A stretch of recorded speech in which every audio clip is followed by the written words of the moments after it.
First of all, I'd like to ask you about what can we expect about the second season after everything that happened at the ending of the first one? Madness. It's absolutely the craziest series you've ever seen. Everybody must watch. No, I'm kidding. But no, I'm not really kidding. So Emily, you know, she's not wearing an apron and cooking brownies with like a white picket fence house, right? She's shaken up from that experience ultimately. And also Emily's never been sort of a, you know, a kind of normal person. She's always been a little bit more punk rock and living on the fringe. So we see what it means for that character to come out of everything that she came out of, to learn what she did at the end of season 1. See, I'm not giving any spoilers away, see? Yeah, it's perfect. She's very much on the fringe, she's very much on the edge, and she's still trying to search for answers. One of the driving elements for this character is her relationship with her son, and she's trying to make sure that she's safe for him to be around, because she would want nothing more than to be able to have a good relationship with him down the line. When she was liberated in the pilot, like she encountered that her husband had remarried, that her son didn't watch her like he is his mother. Yes. And so now are you going to try to win the family back, or she just moves on? She's looking for a new normal. Her relationship with her son is very unconventional, and it has to be, ultimately. She missed out on him from his, you know, childhood, and now he's a young teenager, almost becoming a young man. So their sort of friendship and mother-son relationship is unique. And one of the things that came up in rehearsals, because I was asking Patrick Macaulay, who plays Flynn, I said, well, what do you think about this relationship? And he said, basically, in his words, he said, I'm little Batman and you're big Batman. And I loved that because there's like an edge, there's a twist to her, and her son has that same edge and that same twist because they're of the same bloodline. So there's a language that these two share that only these two could share, because there's a similarity ultimately. There's a bond that is unbreakable, that's there just because they are that, mother and son. And one of the most interesting things in the first season was that you play an anti-heroine. Yeah.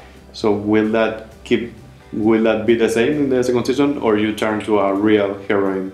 In the second season, we can never kind of run away from the fact that this character doesn't always do the right thing and doesn't always, let's say, play by the rules or act in a certain kind of concept of a moral compass, you know? Things are a lot less black and white in this world. Everybody acts kind of gray. And you are also an executive producer in the show, an active one. It's Yes. not just a title. Yes. So do you see this project as a long-term project, or do you see it more as a limited one? You know, I think that as a company of people, we have to make sure that we pay off everything that we've sort of set up. So I want us to make sure we tell a very satisfying sort of story.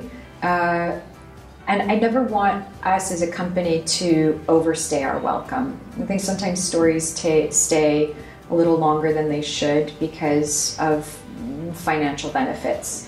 And I think in this case, we really kind of have to do that thing that the gentleman from The Wire did, which was he told the story and then he said, we're done.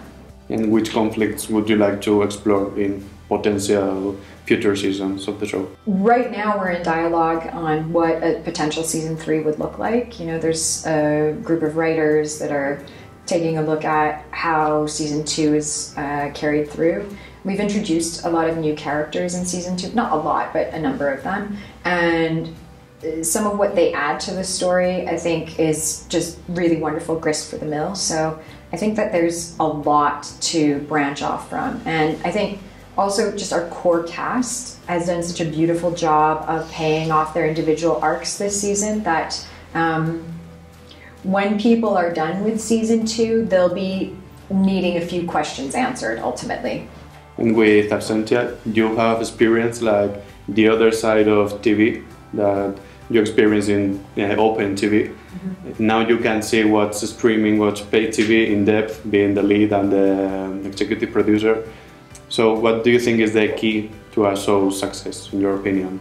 streaming TV feels like it's the benefit that a show gets is out of like a word of mouth, right? So if we're telling a compelling story, people find out. The internet is very powerful in that way, in that sort of a fan base develops and then other people start hearing about it and might be introduced to it. So I think this story is, because it's a psychological thriller, it's sort of, you know, it's creative and compelling and addictive in a different way. And the audience that it'll draw will likely come to it because they heard, you know, oh, my friend just watched this, I'm going to go and watch it now, that kind of thing. And which mistakes from other projects as a producer, now that you are the producer, did you avoid in this one?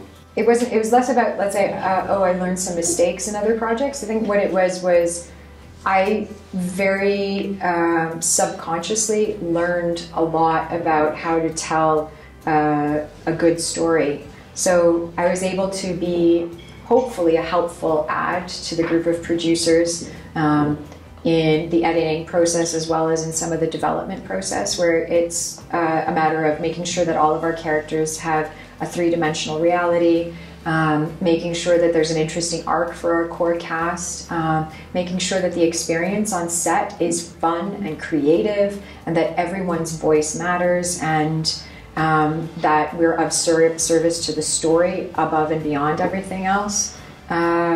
And then in the editing process, you know, you look at it, because it's a psychological thriller, we have to make sure that it's propulsive, that the story has an engine, that it's high octane, which this season is that. It's quirky, but it's also like...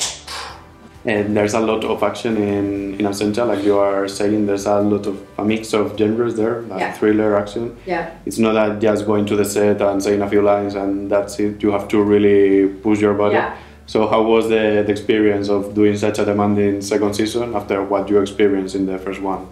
It was fun for me. I like doing action, and some of the other actors were doing action as well, so we would kind of laugh and we get to watch each other's, you know, scenes or rehearsals, and so we had a good time. The crew of actors that we had, and also the general crew around us, were really supportive of one another, and yeah, it was a really good time.